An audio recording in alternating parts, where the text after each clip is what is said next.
All right. Well, hey, welcome everyone. Thank you for the introduction, Scott. And again, my name is Kyle Rosenmeyer, I'm a model-based design leader over at VHB, and very excited to bring you guys this presentation today called Bridging the Gap to Digital Delivery. And before I get into it, I just want to point out that my goal for everyone here is to take away useful action items that you can take to your teams, to your company or agencies, management or leadership to help drive positive change in your organization. This is great stuff. This really is the future of our industry. And I want to give you guys actionable items that you can do literally starting tomorrow to help drive positive change. So with that, just a little more of an introduction about me. I'm a civil engineer is my background. Grew up in Idaho, attended Boise State University. I have worked, I've had the great fortune in my career to work in a number of different interesting type of projects and work for different agencies and companies, kind of big and small. And I've been able to see a lot and learn a lot. And it's in 2018, I also had the great fortune of doing a coding boot camp, which just so happened to coincide with the same year I was really exposed to the civil tools in the Open Roads Designer platform. So, literally learning how to program and learning about the principles of programming while simultaneously being exposed to kind of intelligent geometry and the application of programming to really drive engineering intent into 3D models, that was a very fortunate coincidence for me, and it really kind of set the stage with how I think about technology now and how I do training and really coach people on getting the most out of these design products. So I can't say enough good things about applying programming and the mindset of programming into engineering. I think they're hugely complementary skill sets. And like Scott mentioned, I also was very fortunate to be a part of one of the early Premier Scholar programs in 2021.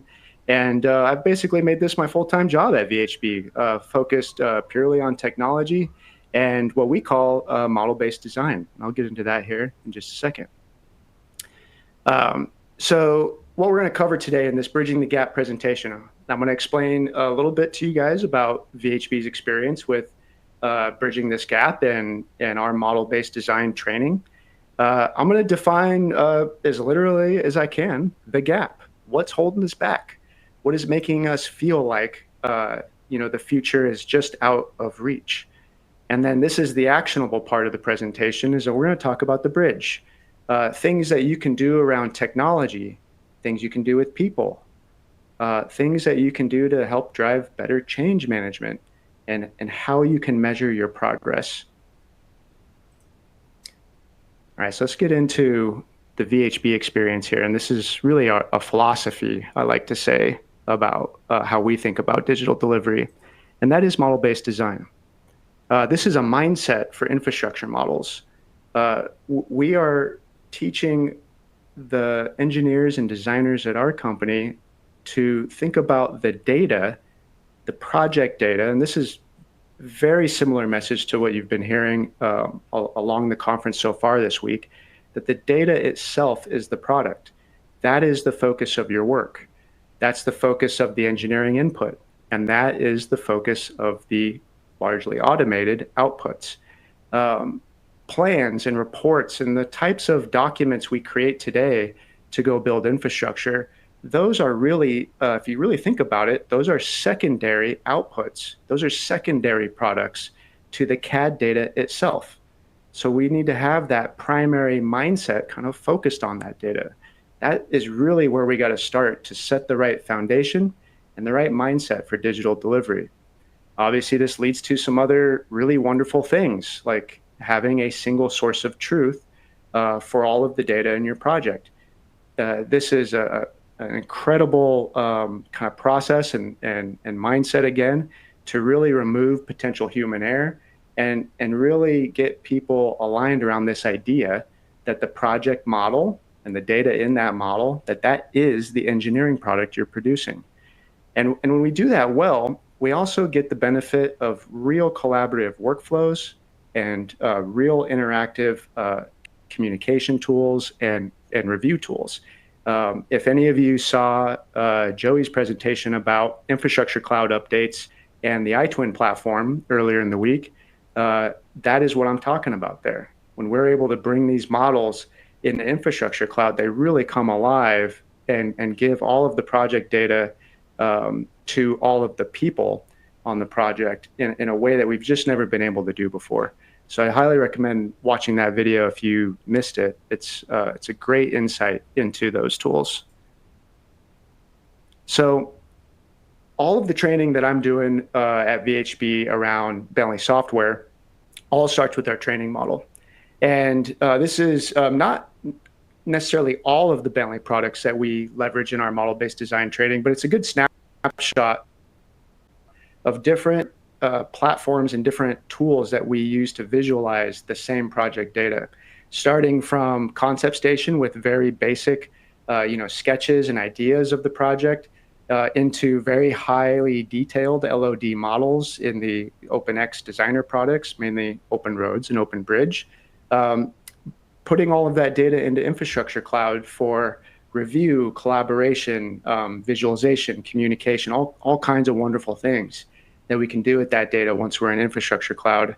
And then also visualizing and really bringing the project data to life with visualization apps like LumenRT, which is really today's generation's tech for visualization, and even looking at kind of what's down the road, what's around the corner with next gen visualization tools like the LumenRT app in NVIDIA's Omniverse. So all of this is delivered at VHB through what we call our Model-Based Design Coaches program.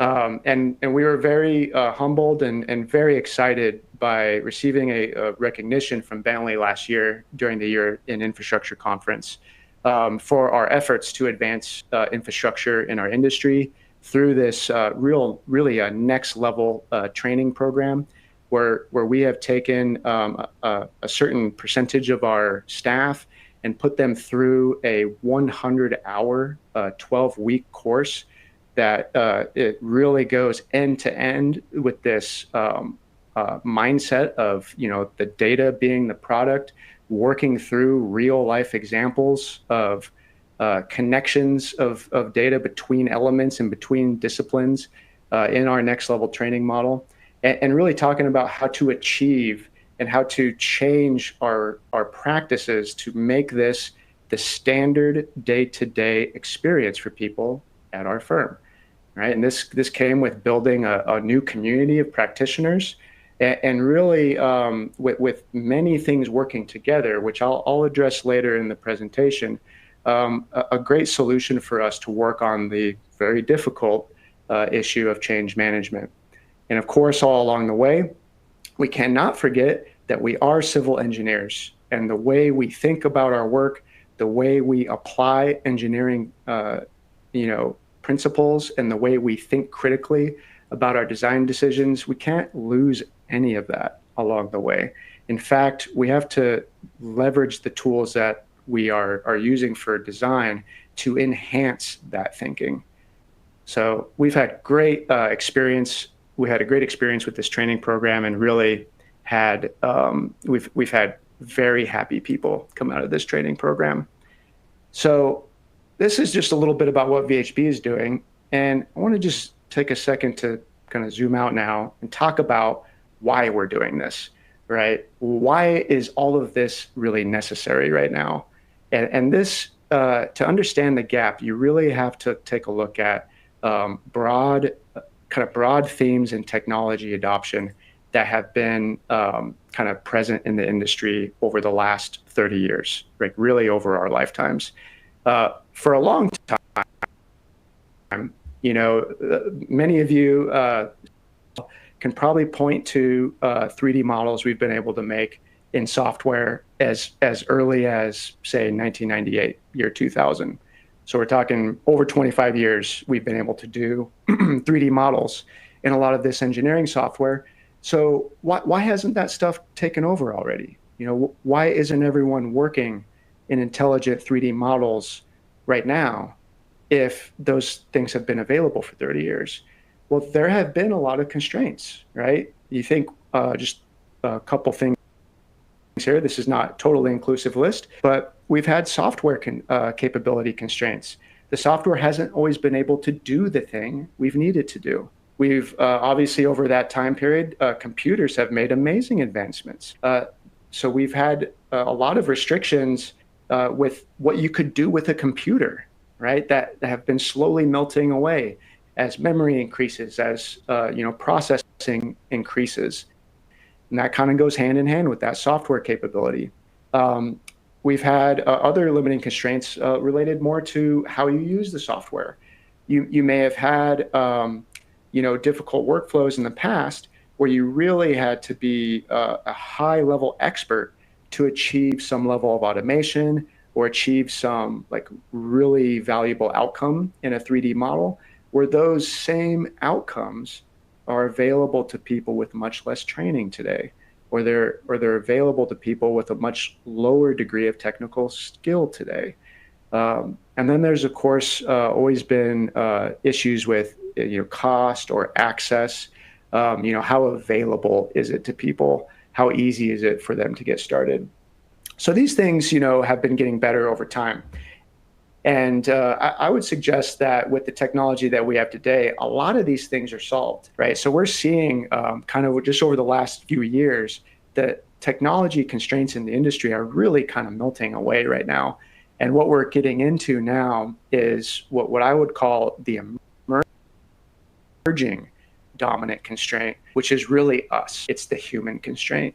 It's the fact that if we have technology today that can solve all of these amazing engineering challenges and produce these incredible 3D models, and we ask ourselves, why isn't everyone able to produce these? We have to look first at the individual, right? We simply don't have a workforce right now that across the board is really capable of producing these high-level models, right? And that kind of boils down to training, right? How are people learning? How long is their learning curve taking for them to achieve, useful skills and abilities in the software?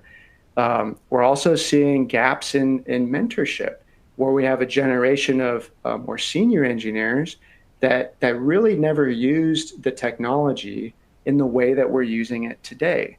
But they're still trying to manage projects, manage tasks, and mentor younger engineers on the art of engineering itself, on the principles of engineering. But the way those things are applied in the design tools is obviously changing with the software and with the technology. So there's a gap here in how we're mentoring younger engineers. And then, of course, you're going to see change management come up a lot in these slides, because that is just honestly, it's just a difficult thing for humans, right? It's difficult to take something that you've done for a long time a certain way and all of a sudden recalibrate your mind to think differently about that thing. That's a very well-studied topic in corporate America, change management.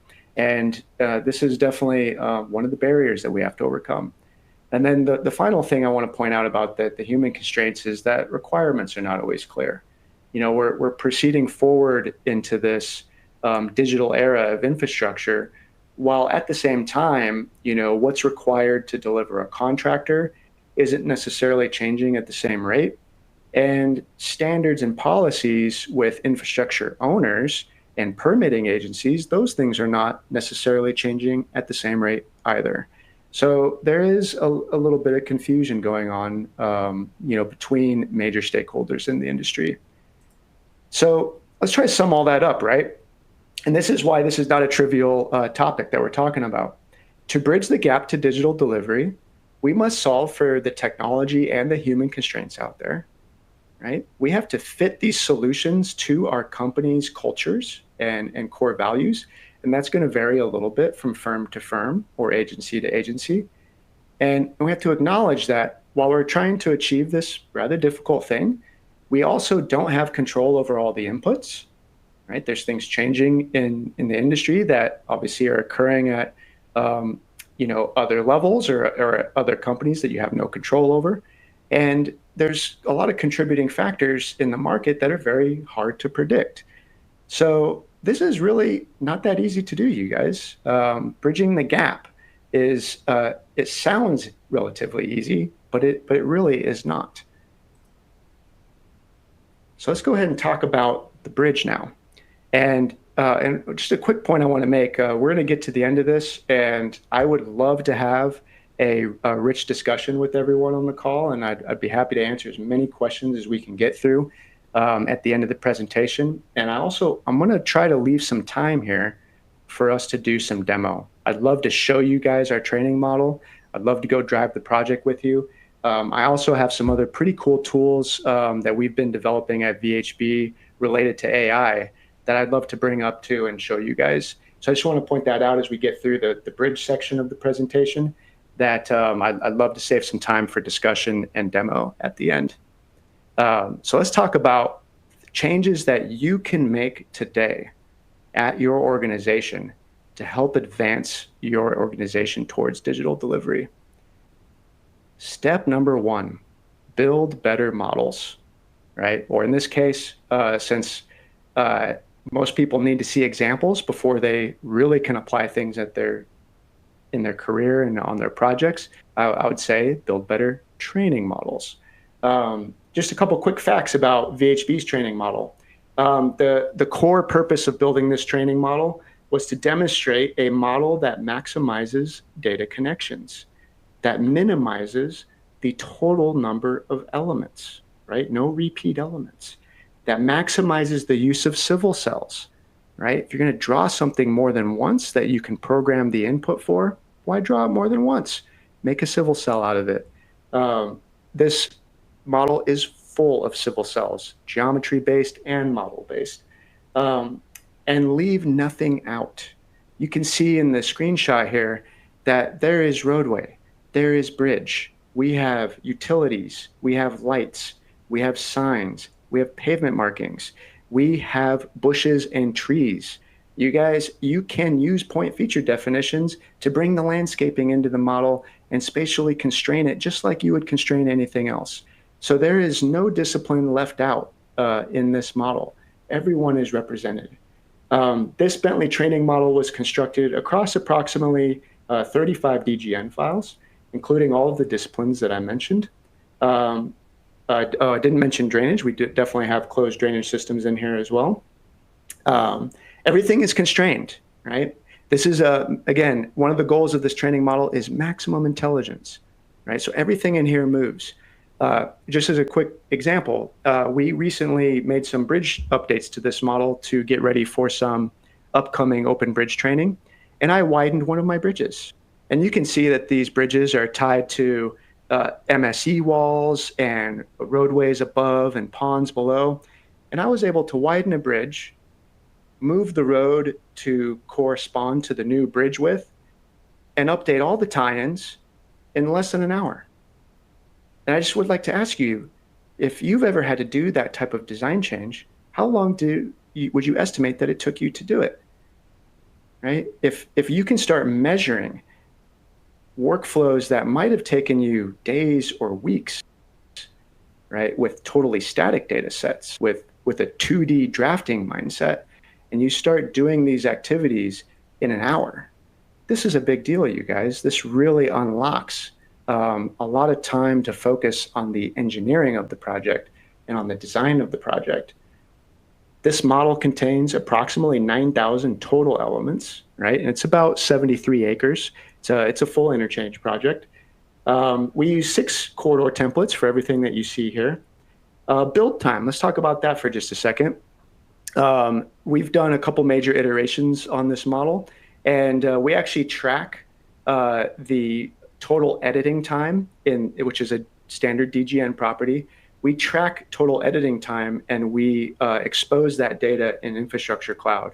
So the project manager can actually look at how much time it took to build the model. Another real incredible data connection. And the current build time on all these 3D files right now is roughly 350 to 450 hours. Now think about that for a second. Less than 500 hours for an entire interchange model. That's incredible, you guys. That is the type of thing that really starts opening up all kinds of opportunities for us. And it's all possible by leveraging the design software to the maximum extent. Now, there's also a lot of attributes in this model. It's fully attributed with item types. We have approximately 2,500 instances of applied item types in this model that can extract approximately $48 million of quantities. So this model has instant cost estimates and instant quantity takeoffs. Another incredible innovation, you guys, that is just through item types alone. By fully attributing your model, you can make your design changes and in literally minutes update those large project-wide scale outputs for quantity takeoffs and cost.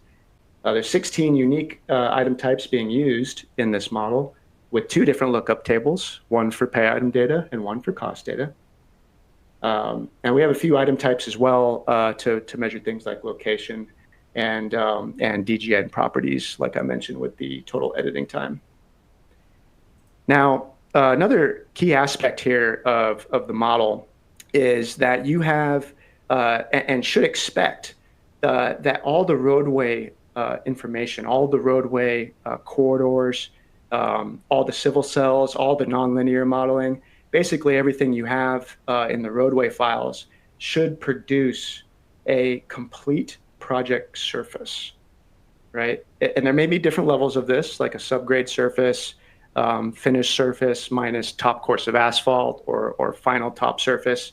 You could have different levels of it.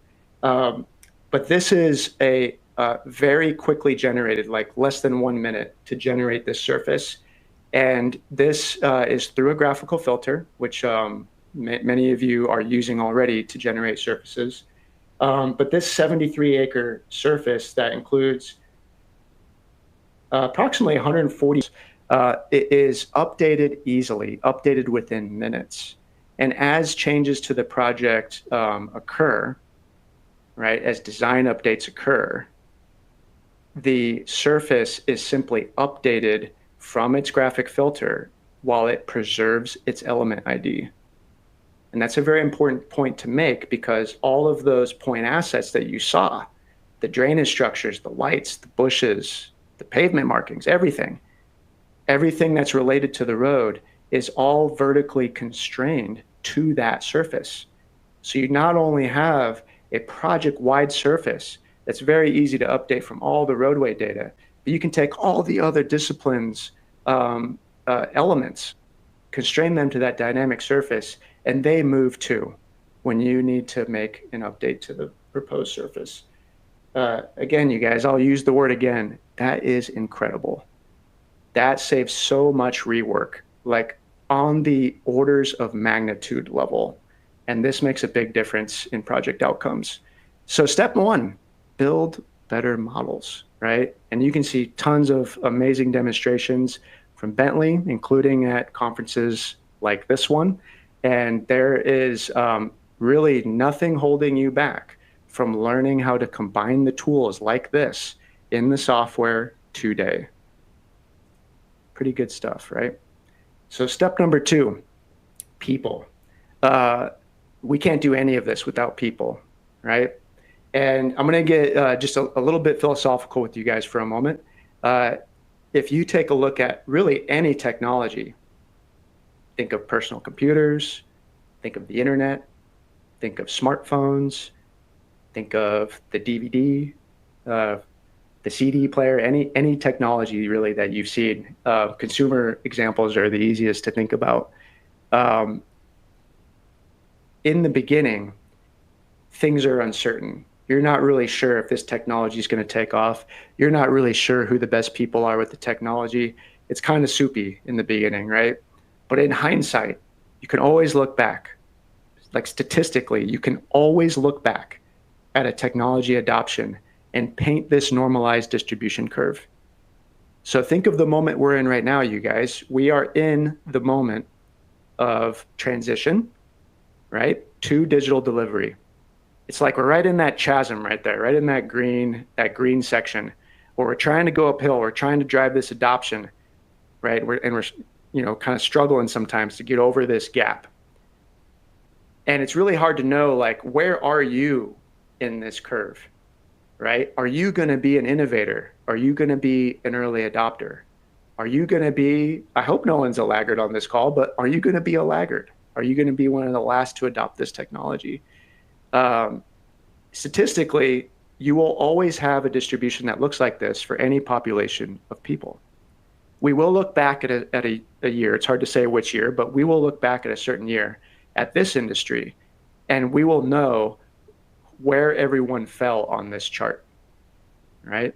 And one of the things that you can take away today to start working on for in your organization is identifying who those innovators and early adopters might be in your organization, because those are the people that you really need to invest in, right? Those are the people that we recruited to our model-based design coaches program. And statistically, that is 17 out of 100 people that fall in that category, right? About 2%, 2.5% of the population are innovators. And then another like 13 or so percent are early adopters. So just think of that number, like 17 out of 100. If your organization has at least 100 people in it, for sure, you will be able to look back in hindsight and say, these were the 17 that really helped drive that change. So you want to try to find those people early, and you want to invest in them 10x whatever you usually invest in your employees for learning and professional development. Take whatever your policy is for learning and professional development. Those 17 out of 100 people, they need 10x of that to start. And you will start unlocking the types of technology innovations in your projects like what you see in the VHP training model. So step number 2 is find the people, right? And they're really not that hard to find if you look around and start asking questions. Think about who is displaying intellectual curiosity, who is trying to solve things that they're really not being asked to solve, but they're trying to do it to learn how the software works.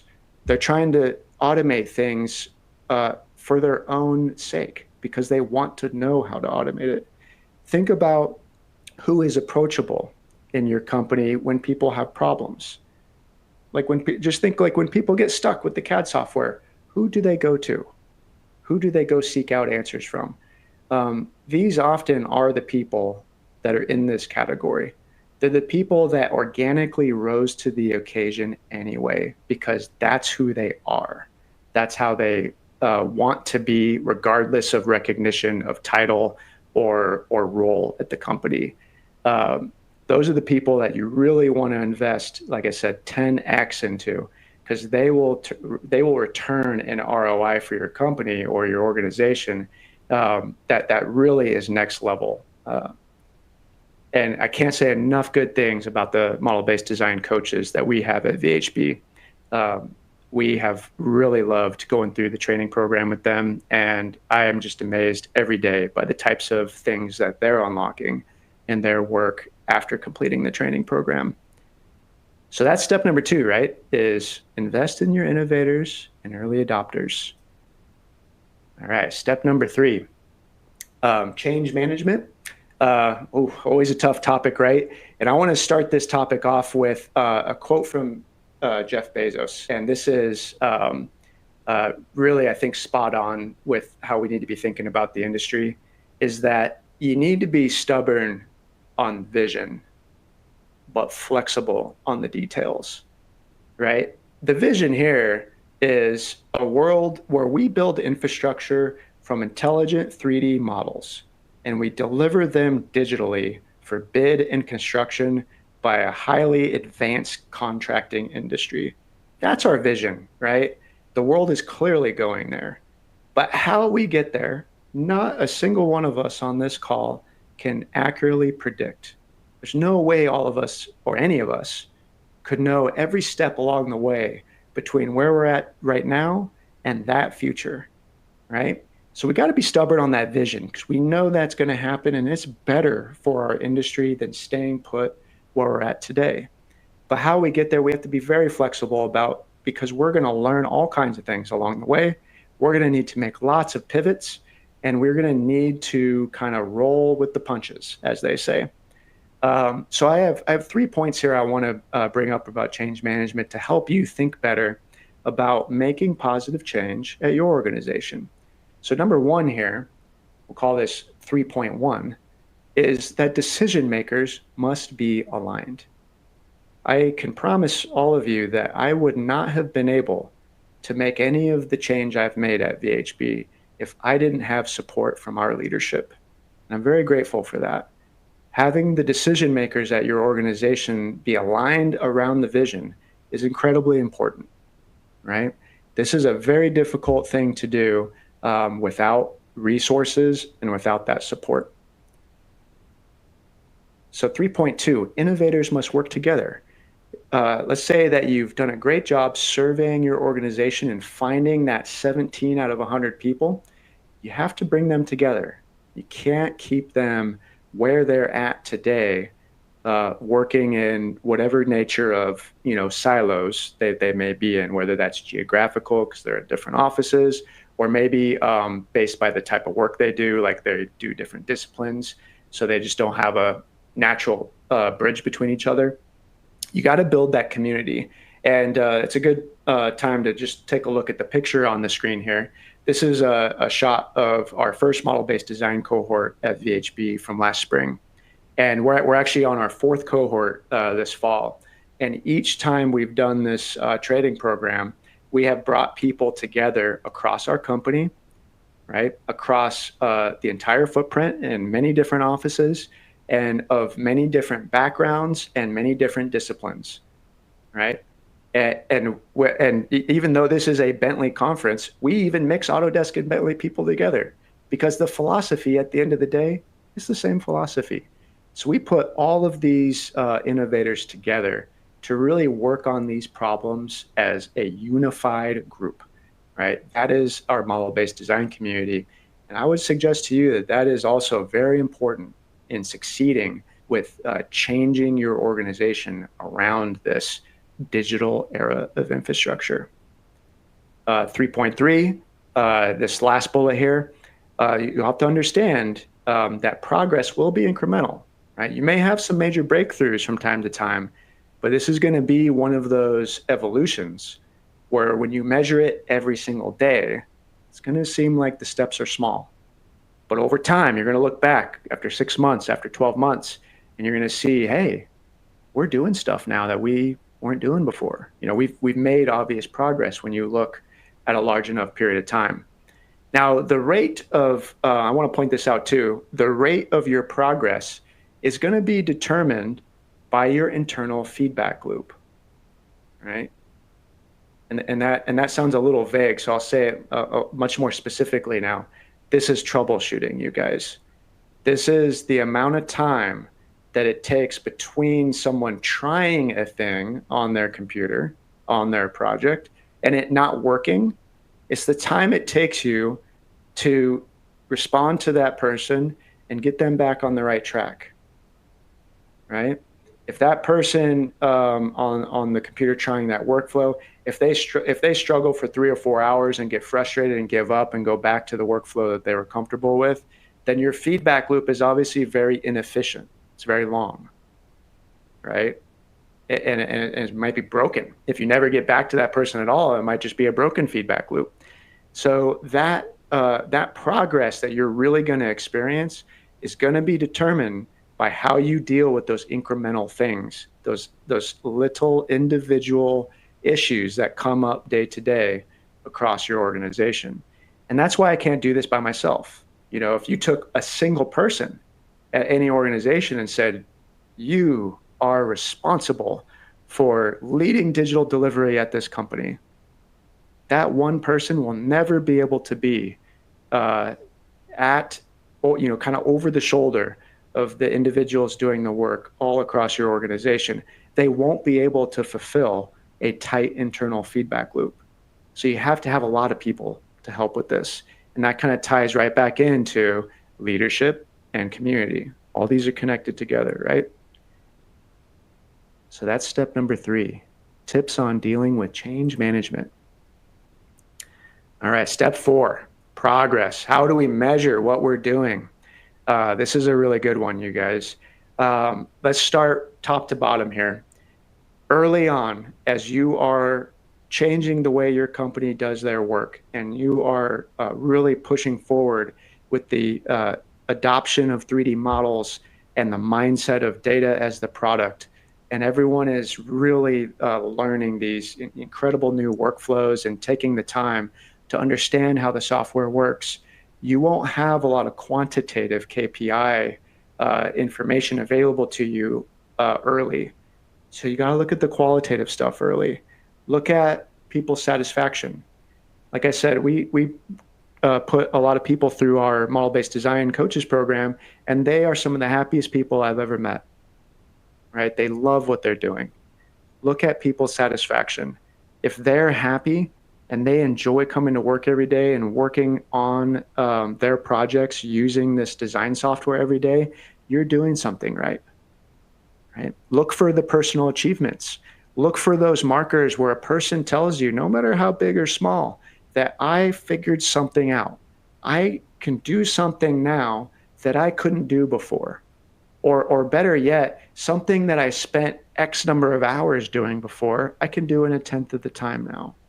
Look for those personal achievements, right? And also look at the changing perceptions, right? That could be internal or external, but you're gonna start seeing that, hey, like that team over there, they're producing work that I've never seen them produce before. Look at how fast I got these plans done, and they were very accurate.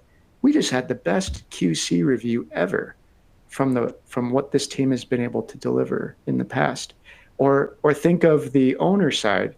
Owners, if you're getting projects delivered by consultants, think about that product you're getting, right? Is it better than before? Are you getting responses faster? Are you getting better results on design reviews? Those perceptions, right? Although a little bit harder to measure, those perceptions are signs that you're doing it right. And then longer term, this might take months, could take longer than months, depending on your rate of progression. Look at things that you can measure that are hard, that are quantitative. I would start with the composition of your review comments. As we work through models, right, and especially as we iterate our models on iTwin, and we do our model reviews on iTwin, you're going to see that is by far the most superior tool to do design iteration and design review. So the composition of your review comments on a set of PDF plans, right now, I would suggest you're starting somewhere around 100% of your design feedback is coming through those plans, right? This is the way I came up in the industry, doing red lines, right? Turning plans in, getting them marked up, responding to the comments on the plans, and doing the work in CAD. The composition of those types of comments, design-related comments in PDF plans, that type of comment is going to trend to 0. When you are doing this really well, you're going to make plans to turn in, but those plans are not going to have design comments in them because you sorted out all the design issues in the model. And the only type of comments you should be seeing in PDF plans are related to plans production, like a text clash or a plotting issue, right? And then the most obvious KPIs will be related to schedule and budget, right? When a team is working well with model-based design and they're working efficiently, you're going to obviously find that you're not going to have problems meeting schedules. You're not going to have problems dealing with design changes, especially late-stage design changes. And obviously the financials of the project are going to look healthier than ever. So those are going to be the longer-term KPIs. But you got to start small and start by looking at the people doing the work, right? Measuring the progress. All right, so there's one more point. I know we're getting down to the last 15 minutes here, so I'm gonna go very quick through this, guys, before we get into some demo. I just want to kind of point out a little bit about the future, right? the future is obviously digital here. Right? I've said this a lot. I think you guys have seen that from this conference. But there is a lot of noise out there right now. Right? So I just want to take a moment to acknowledge that out of all the noise that's in the industry, all the things that don't seem to be going well, that seem to be holding us back, that seem to be more trouble than they're worth, that a lot of that stuff actually doesn't matter. A lot of that stuff is noise. You can really cut through that noise and separate the signal from that noise if you really think about solutions that make people's lives better and solutions that make the outcome of your engineering product better, right? Think about the automated quantities and the costs that I mentioned earlier in our training model. That is signal. That's something we can program in our model that saves us an incredible amount of time. And if we show the training model in Infrastructure Cloud, I'll show you how to visualize those quantities. It's really incredible signal, you guys. You're going to find those applications of technology by being curious. Leverage your intellectual curiosity. You'll find the stuff that really matters, right? This is also a point of time in the industry where we really need to challenge things. That kind of statement, that cliche statement of we've always done it this way, right? That statement, you're going to hear that a lot, right? People that are just comfortable with things being done a certain way. And we're all human, you guys. Any one of us is capable of falling into that kind of comfort zone. But we got to challenge those things. If this is a time to ask yourself, is the requirement clearly rooted in a fundamental of engineering or safety? If it's not, we should really question on, is that the best way to do that thing? Because with the rapid advances in the technology and the way the tools work, there may be a much better way to deliver that thing that looks totally different than how we did it before.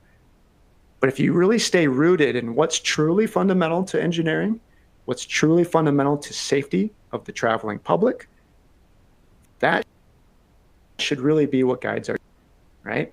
And remember, with all the CAD software that we're comfortable with today, that software was new at one point in time too, right? So there is a lot of resistance you may find in your organization or outside of it, where people really want things a certain way because that's what they know. And this is not the time to be comfortable with that stuff. This is the time to challenge those requirements. And I like to say to my folks, this is the time to get comfortable being uncomfortable, right? That's what an industry in a massive state of transition feels like. And then the last point I want to make here is accelerate your rate of learning. And this is something I'd be happy to demo for you guys. AI chat assistants are so good right now. There is really no reason why any person working in this industry shouldn't be using a customized chatbot to help them troubleshoot workflows in the software, right? And I built one for people at VHB that leverages all of the online content, right? So people have this amazing little Bentley bot that they can ask questions to and really help troubleshoot things faster. Think back to that point of progress being limited by your internal feedback loop, right? AI can help us with that stuff. So these are things that you can do to separate signal from noise. And then the last point I just want to make here is I'd like to just shout out to Bentley, all the great work they're doing. Honestly, thank you, Bentley. You guys are doing incredible work with your Connect platform. I would definitely declare that when you think of all connectivity between the OpenX software together, that this is the best in class platform for model-based design. I love the fact that buildings and bridges, rails, roads, and sites all seamlessly connect together. We saw the open ground stuff demonstrated this week and geotech coming into the fold. This is an amazing design experience that's made possible by literally a decade of very hard work by the Bentley development team. So thank you, Bentley, for delivering that Connect platform over the last decade and staying true to it. I also want to acknowledge Bentley's work on Infrastructure Cloud. and perhaps more importantly, the underlying framework, iTwin.js. That is world-changing technology that's coming out of Bentley in infrastructure cloud. And again, if you didn't see Joey's presentation earlier this week about infrastructure cloud, I'd highly recommend going back and watching it. You will see what I mean. Best-in-class digital twins. I have not seen a single thing outside of Bentley that matches what we can do in infrastructure cloud. And I also just like to acknowledge, since I've been so fortunate to participate in these myself, is the industry engagement and partnership from Bentley through their EAP programs and E365. It's pretty incredible stuff, and it's really I think helped build better products. So with that, you guys, we closing down into the kind of the final 10 minutes of the scheduled presentation. You guys can find me on LinkedIn. Please feel free to scan the QR code on screen. I'd love to connect with you. I'm going to close with this image from our training model in Lumen RT with just a nice little business card put on the sign structure here. And again, I just want to point out to you guys that models are the by far superior way to execute engineering services, right? And they are by far the best communication tools that we've ever had as engineers. So these are reasons that I think this is really going to take over the industry. It is simply a matter of when, not if, that this becomes the regular day-to-day life of civil engineers everywhere. So with that, I'm going to take a look at some of the questions. And Scott or the rest of the Bentley folks, I don't know if you've been looking through these. Yeah, we're looking through there. A lot of them are directed to you. So I'll let you, if you can see the questions, let me know. If you can't, I'll read them to you. Yeah, I can see. Let's take a look here. Yeah.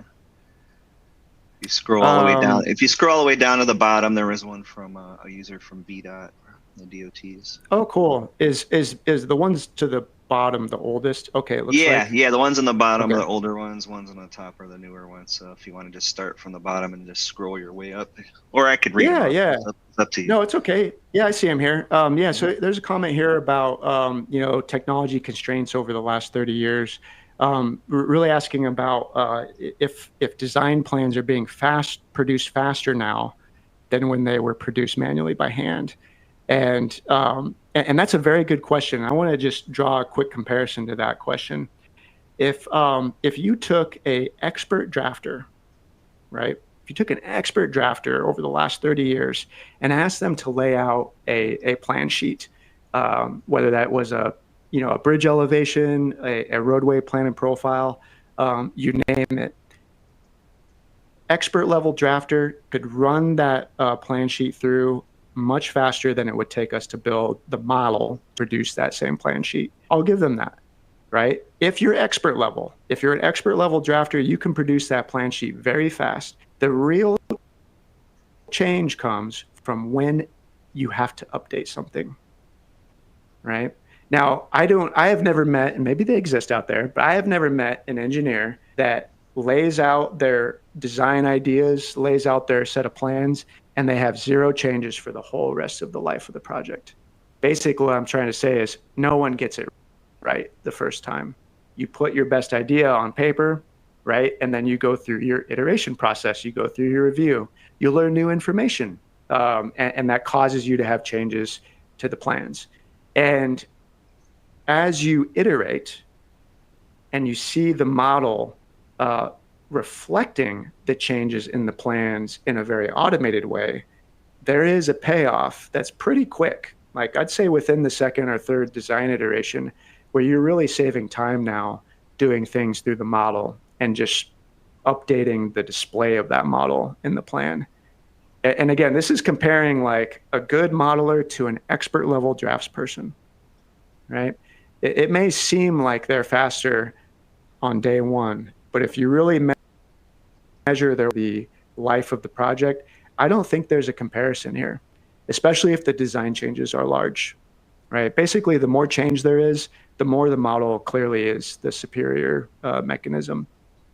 And then there's all the downstream stuff, like I mentioned, with the quantity takeoffs and the estimates and and other activities that are all automated through the model.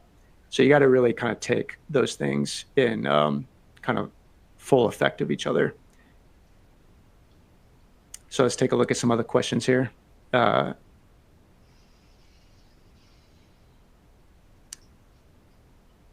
see. Yeah, I see one here. I think I'm understanding this right about incentives. One of the challenges in the industry is kind of the lack of incentives to be faster. And actually, and I hope I'm answering this the way it was intended. But one thing I do hear a lot that I'm sure all of you hear a lot is if someone comes to you and says, "Hey, if you build a model-based design that is where you're able to do the work in half the time, does that mean that I should move your scheduled deadline up? Does that mean that if we have a contract that's time and materials, that you should only get paid half as much?" And I would suggest that that's not really the right way we want to think about that. By doing certain activities much faster through a model, this optimizes the team's percent time spent on thinking about the design directly. Now, let me say that just another way so it's clear to everyone. If you are doing a traditional set of plans and you have a budget, right, that is a certain amount of hours for detailing those plans, the time a person spends cutting the plan sheet and putting the annotations on the plan, I would suggest to you that that time does not make the design better. It might if they catch an error, but the road or the bridge does not get better because of the time someone spent detailing it in a plan sheet. So if you can cut all that time out and shrink it down very small, that same team now has a greater amount of time, a greater amount of their budget to really think about the design itself, to maybe think about sustainability, maybe think about embodied carbon on the project, maybe think about all kinds of other things like conflicts between the roots of trees and drainage pipes that they didn't have time to look at before. Could be all kinds of different activities that it frees them up to do. So what I would say is that by going through a real optimized model-based design process, you are going to get a better design, right? You're going to see engineering teams really putting out their best work ever because they had the time to do it. And that is really where I think we're going to see the changes early on. And then I'm sure though, over time, there will be obviously other changes that come to production efficiencies and schedules. So let's take a look here. I have a, okay, I'll just address this one real quick. I see a question about Autodesk. What do I think about Autodesk? Autodesk and Bentley are both very great companies, right? And they both make amazing products. You guys heard my statement at the end of the presentation that I really think Bentley's got the edge right now with the best-in-class platform, with the Connect platform and the infrastructure cloud platform. But at the end of the day, everyone is making good tools, right? Everyone is making good tools. What really matters is that you are applying the correct tool for your project. Working on your project, know how to use that tool, right? Taking an expert Bentley team and asking them to go do something in Civil 3D, probably not a very efficient use of that team. And it'd be the opposite, right? You wouldn't want to take an expert Civil 3D team and just dump them in OpenRose Designer and say, figure it out. So you really want to kind of pair people on a project where their skills are with the tools they're being asked to use. And this is actually an important topic in the project manager training we do at VHB. That you really have to be thinking about the software stack and the people you're recruiting to do your project, probably more than ever, I would say.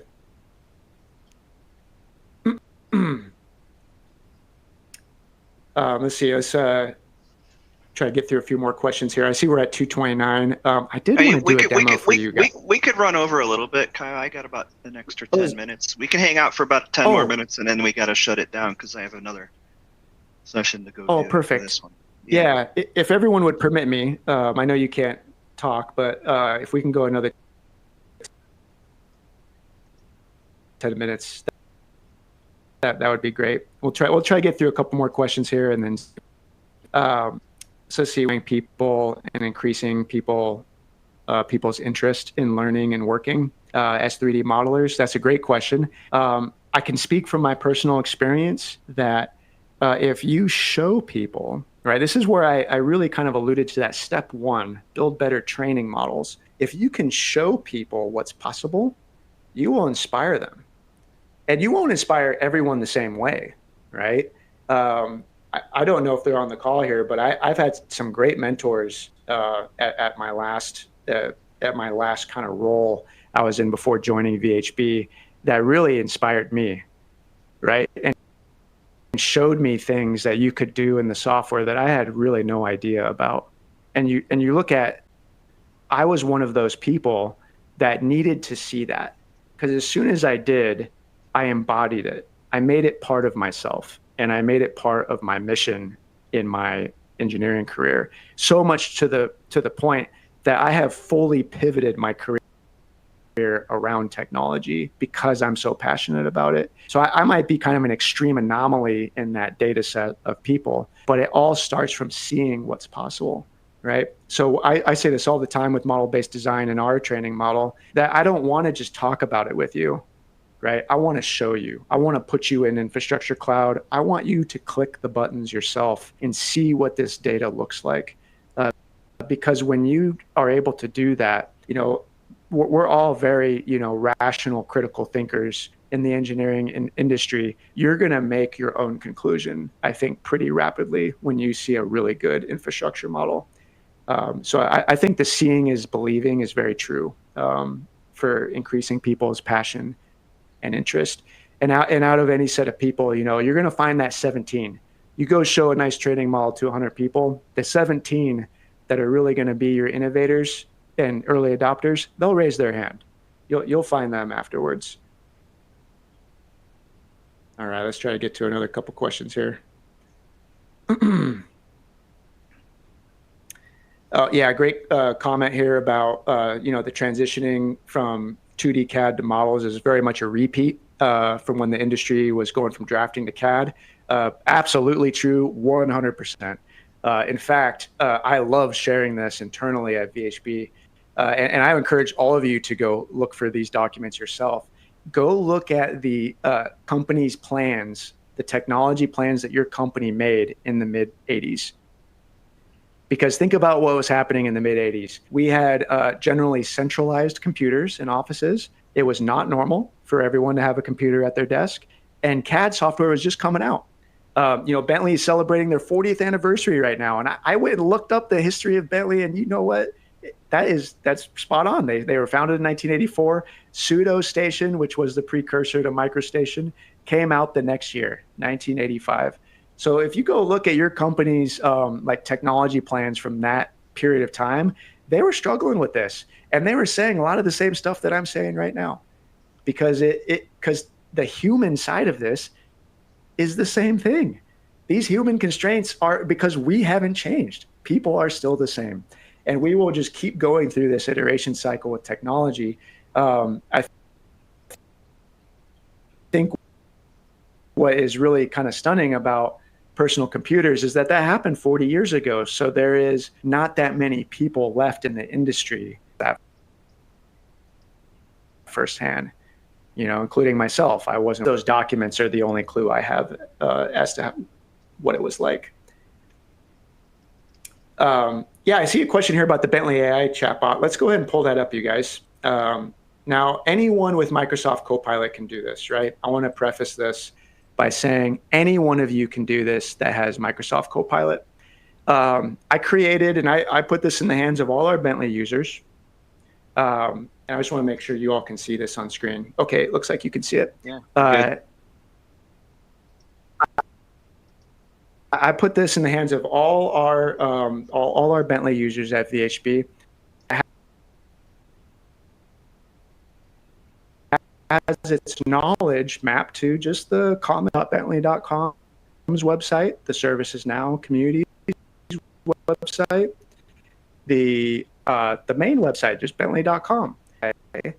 It will emphasize those knowledge sources when answering questions to the user. So what the feeling is like when you use this is like you have a coworker that's always available, that's memorized tens of thousands of pages of Bentley documentation. It's not right all the time. We might see it make a mistake here. But I would suggest that people aren't perfect either. Worker that's really helpful, always available, never gets sick, never takes vacation, and we'll get better over time, right? So I'm going to go ahead and set my microphone down here so I can type into this, and we'll just start by saying hello to Bentley Copilot. You know, I always insist that you're nice to your AI chatbots. You know, one day if they do take over, we want them to be nice to us. So always say please and thank you. Now let's take a look at what this Copilot is doing. It's saying this is a generated response, and it's saying, hey there, it looks like you're ready to dive into some Bentley software. How can I assist you? Are you working on a specific project or a feature in one of these tools? So let's go ahead and ask it, what can you do?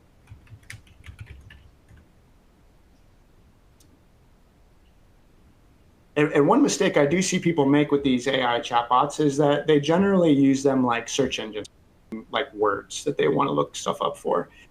These are generative tools, you guys, and it's actually really helpful if you talk to them like you would talk to a person, right? So I asked it what it could do, and let's see what it says here. This is another AI-generated response. It says, great question. It says, I can help you with guidance and tutorials, with troubleshooting, best practices, comparisons and recommendations, learning resources, tips and tricks, all kinds of good stuff, right? And also just as a personal touch, I would recommend you guys put into your AIs is have them be a little bit funny. If they're going to help us design better infrastructure, it would be nice if they also helped us laugh a little bit. You know, I think that's good. Now let's go ahead and ask some questions like, let's see here. Let's just ask an easy one, right? Let's say, how do I create a cross-section sheet in, and I won't even say open roads, right? I'll just say ORD. How do I create a cross-section sheet in ORD? See what it gives us.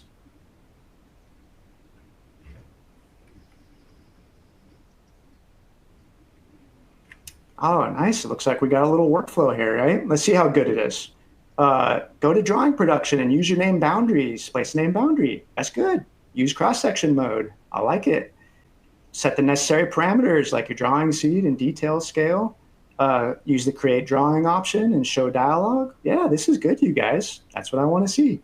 Now you notice that there's a little citation here, right? Now this citation came from a PDF. So this citation is not going to take me to the website. But when the citation does go to a Bentley website, it's clickable and you can go right to it. Another one I like to ask is, you know, I'm constantly doing configuration on our projects, and I'm always asking, like, what is this configuration variable? So let me just ask like a basic configuration question. I'll say, what does ms dgn liblist do? Well, that's this is kind of a different topic than plans production, right? It's kind of a different rabbit hole.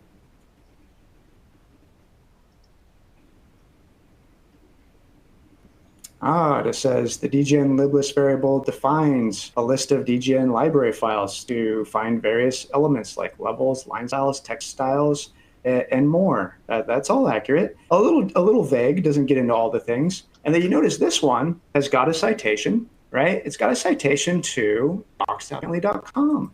So let's go click on that. Let's pull that open, and oh my God, look at this, you guys. It took me right to MicroStation Connect path configuration variables. And right there, there's my answer. So at the very least, even if it's not right all the time, this tool and tools like it are going to better connect the users of Bentley software to all of the content online for Bentley software. And this is a big thing, you guys, because there is so much information out there in the forums, in the document website, and elsewhere that people just don't know about. And I can tell you that firsthand because I get the questions every single day. I get all kinds of CAD related questions that many of which are answerable by finding them online. And now I'm happy to tell most of the people at VHB, did you ask Bentley Copilot? Because it gets it right quite a lot of the time. And with that, I think we are at 2:40, so I probably Yeah. need to go ahead and stop the screen share Yeah, now. But we'll have to shut this down. But Kyle, you can still continue to answer the questions in the chat even when I shut the meeting down. So I'll leave the meeting open for you and I, and you can continue to answer the questions in the chat window. So excellent. yeah, that Well, was thank you very much, everyone.